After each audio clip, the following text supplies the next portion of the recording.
Hi అండి, నేను మీ Chandrika. Welcome back to ask wonders. ఈరోజు వీడియోలో టేస్టీగా hotel style fry piece biryani చూపించబోతున్నానండి.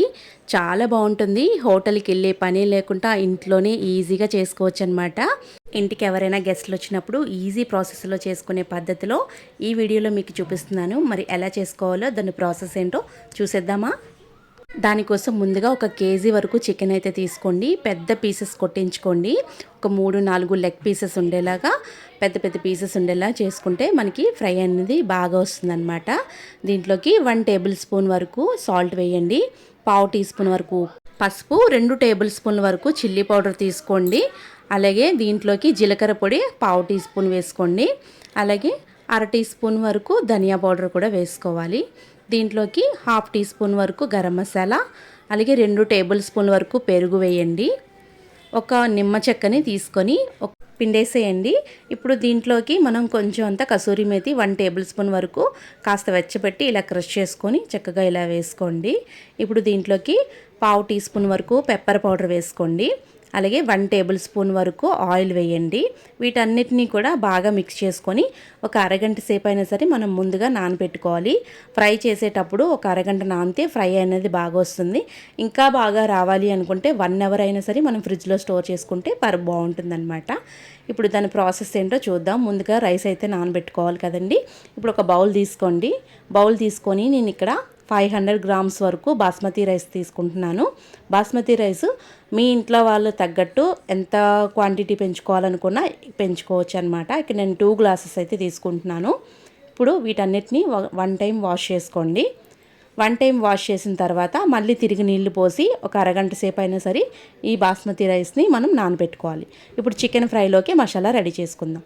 ఇప్పుడు 2 ఇంచీల వరకు చెక్క, అలాగే 4 లవంగాలు, 4 ఇలైచీ, 1 లేదా 2 స్టార్ ఫ్లవర్ వేసుకోండి. 1 టేబుల్ స్పూన్ గసగసాలు, 2 టేబుల్ స్పూన్ల వరకు జీడిపప్పు.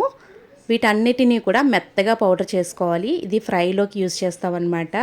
ఈ పౌడరు చాలా మెత్తగా ఉండాలి. ఇలా ప్లేట్లోకి తీసి పక్కన పెట్టేసుకోండి. ఇప్పుడు ముందుగా బిర్యానీ కోసం ఇక్కడ వాటర్ని అయితే బాయిల్ చేసుకోవాలండి. మనం తీసుకున్న క్వాంటిటీకి 2 గ్లాసులకి 3.5 గ్లాసుల వరకు వాటర్ని వేసి ఒక్క రోలింగ్ బాయిల్ అయ్యేంత వరకు ఒకసారి బాయిల్ చేసుకోవాలి. చూసారు కదా, ఇక్కడ 3.5 వరకు కరెక్ట్గా వేస్తున్నాను. ఈ వాటర్ అంతా కూడా రోలింగ్ బాయిల్ అవ్వాలి. ఇప్పుడు ఒక బాండీ తీసుకోండి. బాండీలోని 2 టేబుల్ స్పూన్ వరకు ఆయిల్, 1 టేబుల్ స్పూన్ వరకు గీ వేసుకోవాలి. గీ వేస్తే మంచి స్మెల్తో పాటు రుచి కూడా బాగుంటుందన్నమాట. కొంచెం హీట్ ఎక్కిన తర్వాత హోల్ గరం మసాలా, మనం ఏమైతే మసాలాస్ యూజ్ చేస్తామో హోల్ గరం మసాలా ఒకసారి వేసి 1 మినిట్ వరకు ఇవి బాగా ఫ్రై చేసుకోవాలి మసాలా అంతానా.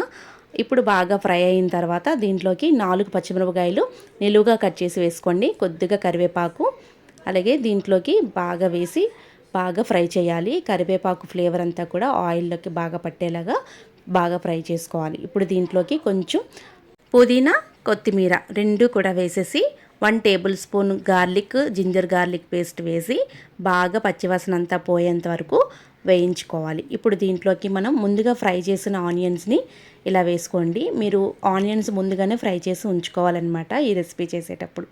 పచ్చి ముక్కలైతే మనం వేయమన్నమాట. ఫ్రై చేసిన ఆనియన్స్ వేసుకుంటే టేస్ట్ అనేది బాగుంటుంది. ఇక్కడ 2 టేబుల్ స్పూన్ వరకు గట్టి పెరుగుని తీసుకోండి. కొంచెం గట్టిగా ఉంటే ఫ్లేవర్ అనేది బాగా దిగుతుందన్నమాట. కొంచెం ఇలా పెరుగు వేసేటప్పుడు లో ఫ్లేమ్లో పెట్టుకొని బాగా వేయించుకోండి.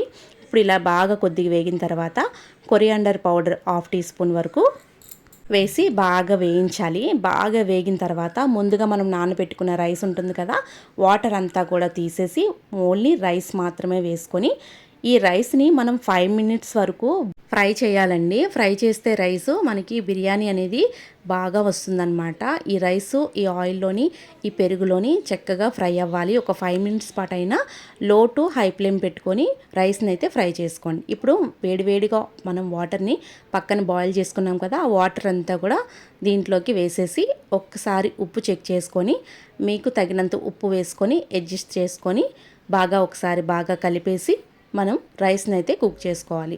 బాగా కలిపేసి మూత పెట్టి ఒక 10 నిమిషాలైనా సరే మనం లో, మీడియం టు హై టు చూసుకుంటూ మనం రైస్ని అయితే కుక్ చేసుకోండి. ఇప్పుడు చికెన్ ఫ్రై చేసుకోవడానికి మరొక ప్యాన్ పెట్టుకొని 3 టేబుల్ స్పూన్ల వరకు ఆయిల్ వేయండి. ఆయిల్ బాగా హీట్ ఎక్కిన తర్వాత సన్నగా తరుక్కున్న ఆనియన్స్ ముక్కల్ని 1 కప్పు వరకు తీసుకోండి. చిన్న ముక్కలుగా తరుక్కొని వేసుకుంటే బాగుంటుందన్నమాట ఫ్రైకి. దీంట్లోకి కొంచెం కర్రీ లీవ్స్ వేసేసి ఆనియన్స్ బాగా వేయించుకోవాలి. డబల్ రోస్ట్ అయ్యేలా వేయించుకోవాలన్నమాట. ఇప్పుడు దీంట్లోకి కొద్దిగా వేగిన తర్వాత 1 టమాటా పండుని మెత్తగా ప్యూరీ చేయండి. ప్యూరీ చేసి ఈ టమాటా కూడా బాగా వేయించుకోవాలి. ఇప్పుడు దీంట్లోకి 1 tablespoon ginger garlic paste వేయండి. ఈ జింజర్ గార్లిక్ కూడా బాగా పచ్చివాసన అంతా పోయేంత వరకు వేయించుకోవాలి. ఇప్పుడు పచ్చివాసన అంతా పోయి వేగడానికి మూత పెట్టి ఒక 5 నిమిషాల పాటైనా మనం వేయించుకోవాలి. మరొక పక్క రైస్ అయితే మనకి బాయిల్ అయిపోయిందండి. చూసారా, ఒకసారి లో మీడియంలో పెట్టుకొని ఈ రైస్ కుక్ అయిందో లేదో చూసుకొని మూత పెట్టి ఒక 5 నిమిషాల పాటు వదిలేసేయండి. ఇప్పుడు చికెన్కి మసాలా అయితే మనకి వేగిపోయింది కదా. టమాటా ముక్కల నుంచి ఇలా ఆయిల్ అంతా బయటకు వచ్చేంత వరకు ఈ టమాటా ప్యూరీని మనం వేయించుకోవాలి. ఇప్పుడు దీంట్లోకి మనం ముందుగా నానబెట్టుకునే చికెన్ ఉంటుంది కదా, ఆ చికెన్ మొత్తాన్ని కూడా ఇందులోకి వేసేసేయండి. ఇప్పుడు చికెన్ నుంచి వచ్చిన వాటర్తోనే మనకి ఫ్రై అవుతుందండి. ఎలాంటి వాటరు మనం యూజ్ చేయక్కర్లేదన్నమాట. అందుకే మీరు నాన్ స్టిక్ ప్యాన్ కానీ అలాగని మందంగా ఉన్న ప్యాన్ కానీ పెట్టుకుంటే చికెన్ అనేది మాడకుండా ఫ్రై బాగా అవుతుందన్నమాట. చూసారా, ఒక 10 నిమిషాల తర్వాత చూడండి ఆయిల్తోని బాగా వేగుతుంది కదా. దీనిలో వచ్చిన వాటర్ అంతా కూడా బాగా ఎగిరిపోయి బాగా దగ్గరికి అవ్వాలి. ఇంకా ఫ్రై కావాలంటే మనం ఇంకా డ్రైగా చేసుకోవచ్చు. దీంట్లోకి కొంచెం అంతా పచ్చిమిర్చి, కొంచెం కరివేపాకు వేసేసి ముందుగా మనం గ్రైండ్ చేసుకున్న మసాలా పౌడర్ ఉంటుంది కదా, ఆ మసాలా పౌడర్ని ఇక్కడ నేను 2 టేబుల్ స్పూన్ల వరకు వేస్తున్నాను. 2 లేదా 3 టేబుల్ స్పూన్ల వరకు వేసుకోండి. టేస్ట్ అనేది బాగా ఉంటుంది. ఇప్పుడు వీటన్నిటిని వేసిన తర్వాత మరొక 5 నిమిషాల పాటు మనం ఫ్రై చేసుకోవాలి. మినిమం చికెన్ ఫ్రై అవ్వడానికి ఒక 20 మినిట్స్ అయినా పడుతుందన్నమాట. కొంచెం పుదీనా, కొంచెం కొత్తిమీర కూడా వేసుకొని ఫైనల్గా మరొక 5 నిమిషాల పాటు మనం వేయించుకోవాలి. కొద్దిగా ఫ్రైడ్ ఆనియన్ కూడా దీంట్లోకి వేసుకుంటే టేస్ట్ అనేది ఇంకా బాగుంటుందన్నమాట. వీటన్నిటిని వేసిన తర్వాత లో మీడియంలోనే ఒక 10 నిమిషాల పాటు ఫ్రై చేసుకుంటే చికెన్ ఫ్రై అనేది రెడీ అయిపోతుంది. చూసారా, ఇలా ఆయిల్ సపరేట్ అవుతుంది కదా. ఈ గ్రేవీతో ఉంటే మనకి ఫ్రై పీస్ బిర్యానీకి ఇంకా బాగుంటుందన్నమాట. నాకైతే ఈ గ్రేవీ ఉండాలి. మీరు ఇంకా డ్రై చేసుకోవాలంటే చేసుకోవచ్చు. కర్రీ అయితే రెడీ అయిపోయింది కదా. ఇప్పుడు సర్వింగ్ చూపిస్తున్నాను. ముందుగా ఒక బౌల్లోని ఒక ఎగ్ తీసుకొని కర్రీనంతా కూడా దీంట్లోకి మనం ఎంత అయితే వేసుకుంటున్నామో అంత వేసేసేయండి.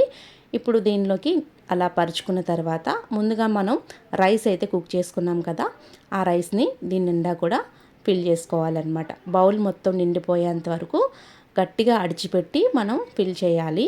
ఇప్పుడు చూసారు కదా, ఇలా ఫిల్ చేసిన తర్వాత ప్లేట్లోకి తీసి సర్వింగ్ చేసుకోవడమే.